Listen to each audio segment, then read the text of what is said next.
আরে পোলাডার প্রথম বাঁচতে হইলো মাইয়া। হ্যাঁ, কয়টা মাইয়া হয় আর ঠিক নেই জানো। হ্যাঁ, শুরু হইছে মাইয়া দিয়ে, এখন কবে হইব পোলা আল্লাহ মাবুজ জানে। কুয়াশা সাইডে দেওয়া আর হইব না নে, আমি আগেই বুঝলাম মাইয়াই হইব। ডাক্তারের দ্বারে বলে জিগাইছে কি হইবে, হ্যাঁ বলে ডাক্তারে কয় নাই, ওই তো মাইয়া হইবে লেগে কয় নাই। কম খাওয়াইছো ফল ফ্রুট হাবি যাবি।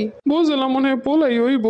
আহারে বাইরের পোলার শখ, একটা পোলা হইল না। কি সুন্দর আমগো পোলা পান লইয়া আডে দেখতে যে কি ভালো লাগে, তখন বুঝি ওর একটা পোলার শখ।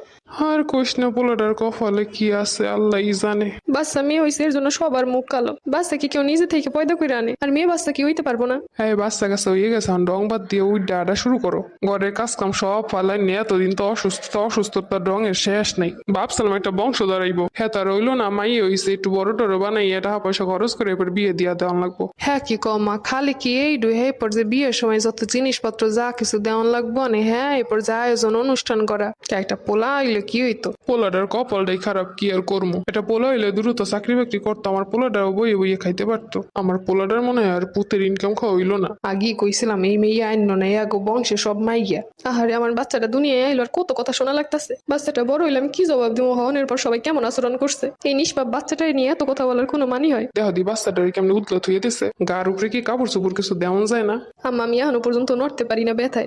ওইসে মাইয়া হের ভিতর আবার সিজার করা লাগে, মাস পর পর আবার ডাক্তার দেখান লাগে। নবডুঙের শেষ নাই এগোর। মাইয়ার মা হইছে এখন হইয়া বইয়া থাকলে হইব না, 2 দিন পর জামাই হইব, শাশুড়ি হবা। আচ্ছা এই সব আচরণ তো শুধুমাত্র মাইয়ের মা হইছিল লেগে, তাই না? আপনি নিজেও তো একটা মহিলা, আপনার পিছনে যে দাঁড়ানো আমার ননদ সেও তো আপনার মেয়ে। এইগুলোরে পয়দা করছিল কারা? আপনার তো প্রথম সন্তান মাইয়া, তারপরে এরকমের কথা কিভাবে বলেন একজন নারী হইয়া? যত বড় মুখ না তত বড় কথা। আমরা যখন মাইয়া বানাইছি তখন এত মাইয়াগুলো এই ঝামেলা ছিল না, পালতে বসতে অত কষ্ট ছিল না, বিয়ে দিতে অত কষ্ট ছিল না। জন্ম তো আমি দিছি, আমি পালবো, সমস্যা নাই। আর ওর বাপ তো আছে, ইনকাম যখন করতেছে, মেয়ে বিয়ে দিতেও পারবো। হ্যাঁ আমি তো বুঝি আমার পোলার টাকা কেমনে শেষ করবো, এই বুদ্ধি সবকিছুতে। নিজে একজন মা হয়ে কিভাবে এই কথাগুলো বলতেছে নিজেও বুঝতেছি না। আমার চলো তো যা পারে করুক দিয়ে, আমার এইসবের কাছে অমুনা।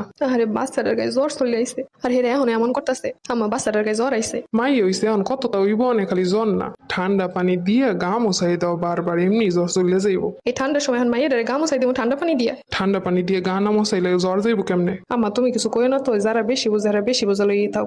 এমনি হইছে মাইয়ে হে পর আবার এত বেশি বুঝাবুঝি, যত সবাই আমাগো কপালে পড়ে। কই দাও এদিক দাও, ঠান্ডা পানি দিয়ে গা মোছাই দিতাছি। রাত 3টা বাজে, আম্মা এখন ঠান্ডা পানি দিয়ে গা মোছাইবেন? তুমি কেমন গোছাই, বেশি বুঝো নাকি? বেশি বুঝলে যা পারো তাই করো। না নেন, একটু সুস্থ কইরা দেন না, আমার একটু ডাক্তারের কাছে নিয়ে যান বাচ্চাটাই নিয়ে। জানি তো, আইসো তো খালি আমার পোলাটার টাকা পয়সা শেষ করতে। একটু হইলি ডাক্তারের কাছে দৌড়ান লাগবে, টাকাগুলো শেষ করান লাগবো না?